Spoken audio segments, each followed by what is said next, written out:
بسم اللہ الرحمن الرحیم الحمد للہ وکفی وسلام علی عبادہ الذین اصطفی اما بعد۔ محترم سامعین و سامعات، السلام علیکم ورحمۃ اللہ وبرکاتہ۔ آج آپ کی خدمت میں ایک بہت عظیم الشان تحفہ لایا ہوں۔ امید ہے کہ آپ خوش ہوں گے اور اس مبارک عمل میں برابر شریک رہیں گے۔ وہ عمل ہے صحیح البخاری کی 40 احادیث کا درس۔ ایک حدیث انشاءاللہ روزانہ ہوگی۔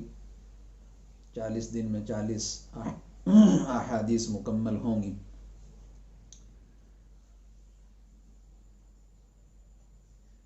امید ہے کہ آپ خود اس میں شریک رہیں گے اور اپنے بھائیوں کو، بہنوں کو، اعزاء اقارب کو، دوستوں کو اس میں ضرور شریک کریں گے، تاکہ مجھے اور آپ کو 40 احادیث سننے اور دوسرے بھائی بہنوں تک پہنچانے کا ثواب مل جائے۔ میں پہلی حدیث بخاری شریف کی پہلی ہی جو حدیث ذکر کی ہے امام بخاری رحمۃ اللہ علیہ نے، وہ پڑھوں گا۔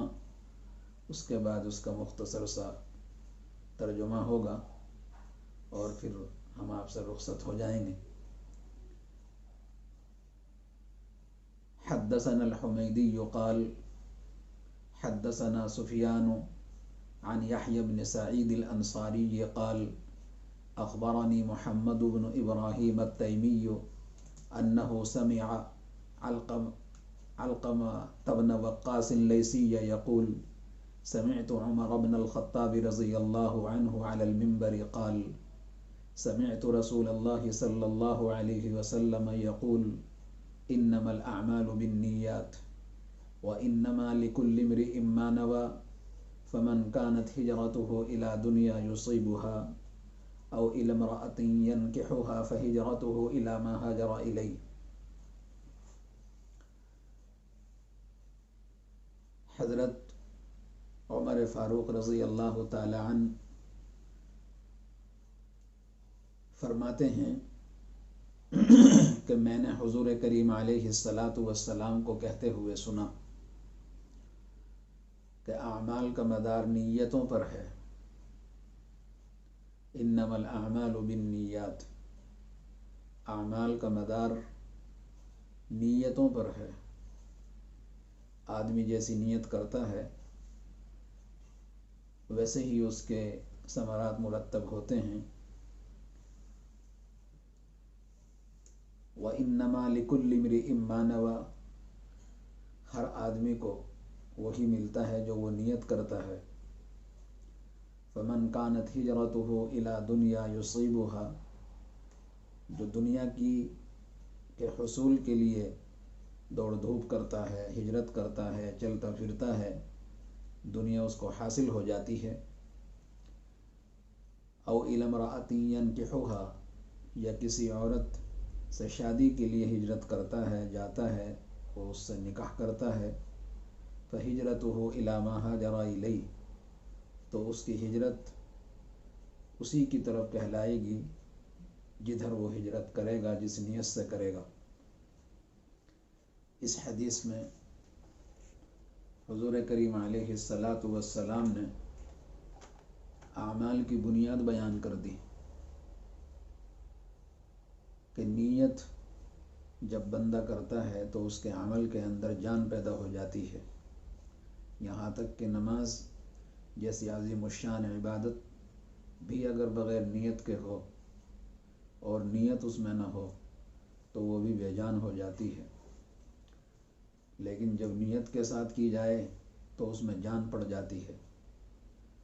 چاہے وہ عمل عبادت سے تعلق رکھتا ہو یا آپس کے معاملات سے تعلق رکھتا ہو یا کسی بھی عمل سے تعلق رکھتا ہو، تو اس میں نیت کا بڑا اثر ہوتا ہے۔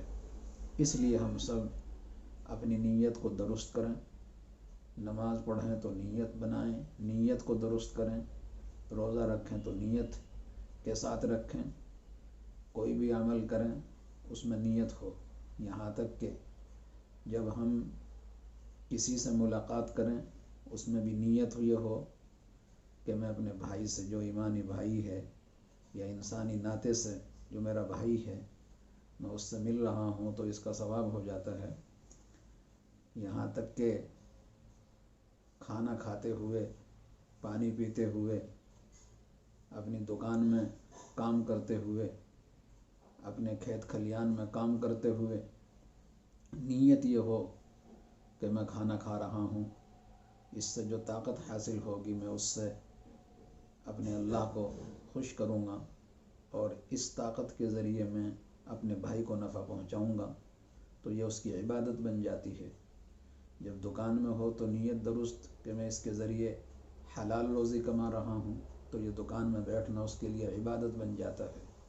کھیت میں ہے تو اس کھیت میں محنت کرتے ہوئے نیت کرے کہ اس سے جو کمائی ہوگی، جو اس سے اناج پیداوار ہوگی، اس سے مجھے، میرے بچوں کو، میرے بھائی بہنوں کو، انسانوں کو فائدہ پہنچے، تو اس سے اس کی نیت درست ہونے سے یہ اس کا کام کرنا عبادت بن جاتا ہے۔ اسی لیے حضور کریم علیہ الصلاۃ والسلام نے بنیاد بیان کر دی کہ انما الاعمال بالنیات، اعمال، اس میں کوئی بھی عمل ہو، عمل کو مخصوص نہیں کیا کہ وہ نماز والا عمل ہو یا زکوٰۃ والا عمل ہو یا حج والا عمل ہو، کوئی بھی عمل ہو، چاہے اس کا تعلق اپنی ذات سے ہو، اپنے بھائی کے سے اس کا تعلق ہو، اپنے گھر والوں سے اس کا تعلق ہو، عام انسانوں سے اس کا تعلق ہو، جس نوعیت کا عمل ہو اس میں وہی نیت کر لی جائے تو اللہ تعالیٰ اس کو عبادت بنا دیتا ہے۔ اور پھر ایمان والے کی تو ساری زندگی عبادت ہوتی ہے۔ تو ہم نیت درست کر لیں اس حدیث کو سن کر کہ آج سے جو نماز پڑھیں صرف اللہ کو خوش کرنے کے لیے، زکوٰۃ دیں تو اللہ کو خوش کرنے کے لیے، حج کریں تو اللہ کو خوش کرنے کے لیے، کمائیں تو اس لیے کہ میں روزی حلال کماؤں، اس کے ذریعے میں اپنے بچوں، اپنے اعزاء اقارب، اپنے بھائی بہنوں کو نفع پہنچاؤں، یہ نیت ہو تو یہ عبادت، یہاں تک کہ ہر کام میں عبادت کر لی جائے، ہر کام میں نیت کر لی جائے تو اللہ تعالیٰ اس کو عبادت بنا دیتا ہے۔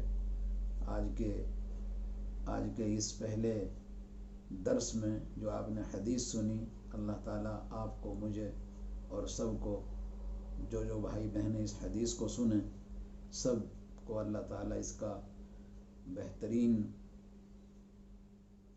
ثمر نصیب فرمائے اور اس کا جو اس پر عمل کی توفیق عطا فرمائے۔ وآخر دعوانا ان الحمد للہ رب العالمین۔